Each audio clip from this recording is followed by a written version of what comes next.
Hola amigos, bienvenidos de nuevo. Este es tu espacio para practicar inglés real, paso a paso.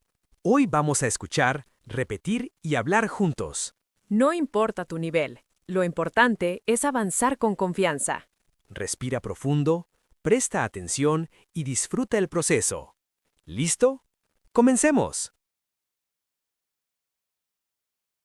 Hey everyone, welcome to Daily Growth, the podcast where small habits make big changes. I am your host. And I am here with you today. Let's talk about something every English learner needs, but often feels shy to use: asking someone to repeat or explain again. Yes, you hear words, but they go too fast or sound strange. Your mind goes blank. You smile and nod, but you did not understand. Today, we make it simple. Easy, polite phrases to ask for help without shame. I used to stay quiet in class. My teacher spoke fast. I would pretend I understood, but inside I felt lost. One day I missed an important homework because I did not ask, "Can you say that again?" That night I decided, no more silence. From now on, I will ask. What was the first phrase you used? Sorry, can you say it again, please? I practiced it in the mirror. My voice shook the first time I said it in class, but my teacher smiled and repeated slowly. Everyone waited. No one laughed. That moment changed everything. Let's start with the most important truth. Asking for help is not weak. It is brave. It shows you care. You want to learn. You respect the other person enough to listen well. Yes, and people are happy to help. Most native speakers do not know how fast they talk. When you ask them to slow down, they feel grateful, not annoyed. So what are the key phrases? Simple ones you can use anywhere. Here are 3 magic sentences. 1. Sorry, I don't understand. 2. Can you say it again, please? 3. Slowly, please. Short, clear, polite. These work in class, on the phone, at the store, in a meeting. What if you only missed part of the sentence? You can say, "Sorry, what did you say after tomorrow?" Or, "Can you repeat the last part?" This shows you were listening. You just need a small piece again. What about tone? How do you sound polite and not rude? Start with sorry or excuse me. Smile with your voice, even on the phone. Say please. These small words make your request kind, not demanding. Let me share a story. Last month, I had a job interview in English. The interviewer asked a question very fast. My heart beat fast. I took a breath and said, "Sorry, can you say that again slowly, please?" He smiled and said, "Of course." Then he spoke clearly. I answered well. I got the job. All because I asked. I love that. One sentence opened a door. Not perfect grammar, just courage. What if you are on the phone? No body language, no smiles. Use your voice. Say sorry gently. Pause before you ask.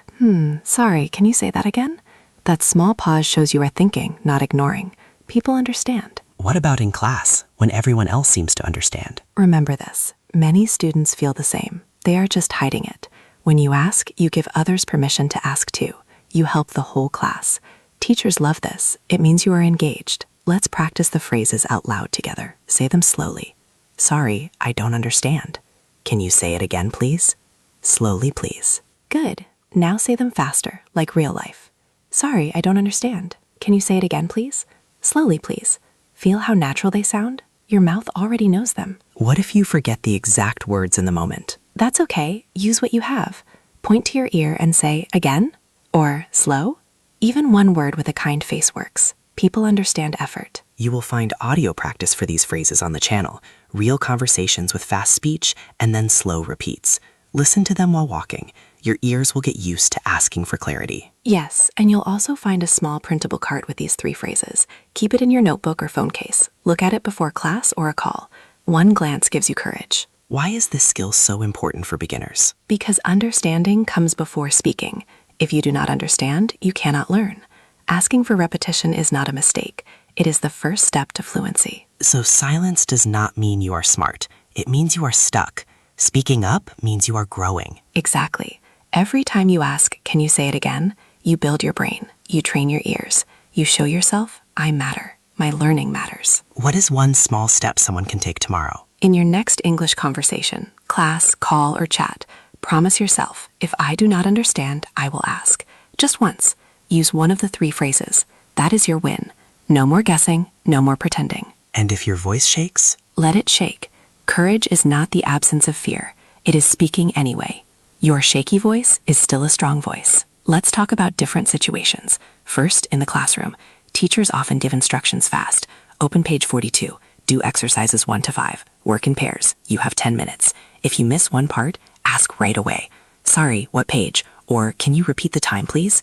Teachers prefer this over confused students. Second, on the phone. Customer service calls can be hard. Background noise, fast speakers.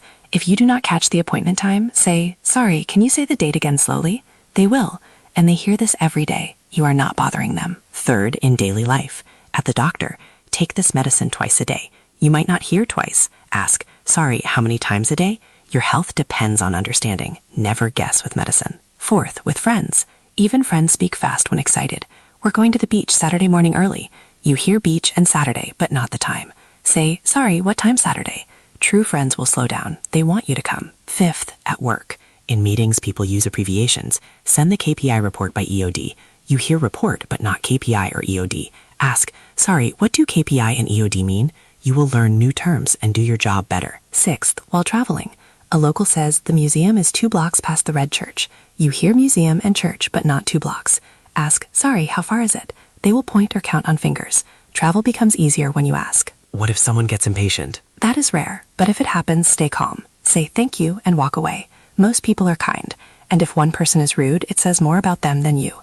Your learning is important. Another tip, combine phrases. Sorry, I didn't catch that. Can you say it again slowly, please? This sounds natural, not robotic, like real people talk. Yes, and you can add why you did not hear. Sorry, there's loud music. Or, sorry, my English is still learning. This helps the other person understand. They will adjust. Let's imagine a full conversation. You're at a cafe.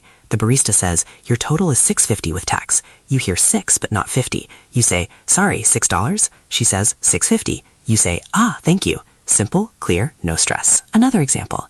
In a meeting, someone says, send the report by COB Thursday. You do not know COB. Ask, sorry, what does COB mean? They will say, close of business, 5 p.m. Now you know a new word and you did your job right. See, asking builds knowledge, not just understanding one sentence, but learning new words forever. And it builds relationships. When you ask, you show the other person, I value what you are saying. That creates trust, connection, respect. What about writing, emails, or messages? Same idea. Reply, sorry, I didn't understand this part. Can you explain again? Or, can you rephrase the sentence? People appreciate clear communication, even in writing. Let's talk about mindset. Many learners think, if I ask, they will think I am slow. But the truth is, the people who succeed are the ones who ask. Scientists ask, doctors ask, leaders ask. Asking is a sign of intelligence, not weakness. Yes, and every fluent speaker once asked, can you repeat that? They did not become fluent by staying silent. They became fluent by listening well and asking when needed. So your goal is not to understand everything the first time. Your goal is to understand eventually, and asking is the bridge. Exactly. Think of it like GPS. If you miss a turn, you don't stop driving. You say, recalculate. The voice finds a new way. Asking, can you say it again, is your language GPS. Now let's go deeper. What if you ask and still don't understand? That's normal. Try a different phrase. Can you use simpler words? Or can you show me? Sometimes a picture or gesture explains more than words. Be creative. Or ask for an example. Can you give me an example? Real examples make ideas clear. Teachers and friends love this question. Another idea, repeat what you think you heard. So, you mean I should send the email today? They will say yes or no, tomorrow. This checks your understanding gently. Yes, this is called checking back. It shows you are trying and it builds confidence. You are not just receiving words, you are working with them. Let's practice checking back. Someone says, bring your ID to the office. You say, so I need to bring my ID tomorrow? They say, yes, before noon. Perfect. What about in group settings, parties, or large meetings? Wait for a quiet moment, or pull the person aside. Sorry, I missed what you said earlier. Can you tell me again? Most people will happily repeat in a quieter space. And if you're watching a movie or video in English? Use subtitles, pause, rewind, say the sentence out loud. Ask yourself, do I really understand this word? Look it up. Slow learning builds strong understanding. Let's talk about culture. In some countries, people avoid saying, I don't understand because it feels impolite. But in English-speaking cultures, asking is seen as respectful. It shows you care about getting it right. Yes, silence can seem like disinterest. Asking shows engagement. So your sorry is actually a gift to the speaker. Another powerful phrase, I'm still learning English. This opens hearts. People will slow down, use simpler words, smile more. It's a magic key. Try it. Sorry, I'm still learning English. Can you say that again slowly? Watch how their face softens. They become your ally. Let's recap all key phrases in one place. Sorry, I don't understand. Can you say it again, please? Slowly, please. What did you say after? Can you repeat the last part? What does word mean? Can you use simpler words? Can you give me an example? So you mean For checking back, I'm still learning English. Practice these this week. Pick one situation, class, call, or errand, and use one phrase. Then next week, try another. Small steps build big confidence. And remember, every time you ask, you teach your brain that it is safe to not know, that curiosity is welcome, that your voice matters, even when it says, I don't understand. So next time words fly past you like birds, don't watch them disappear. Gently say, can you say it again? Catch one word, then another.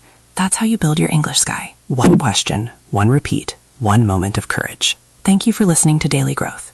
Keep growing, one small step at a time. One clear conversation at a time. Bye. Bye. Excelente trabajo hoy. Gracias por practicar con nosotros. Recuerda, cada vez que hablas, tu inglés se hace más fuerte. Déjanos un comentario con tu frase favorita de hoy. Nos encanta leerte. Suscríbete y activa la campanita para seguir creciendo con nosotros. Confía en tu proceso. Tú puedes. Gracias por ser parte de esta comunidad. Hasta la próxima.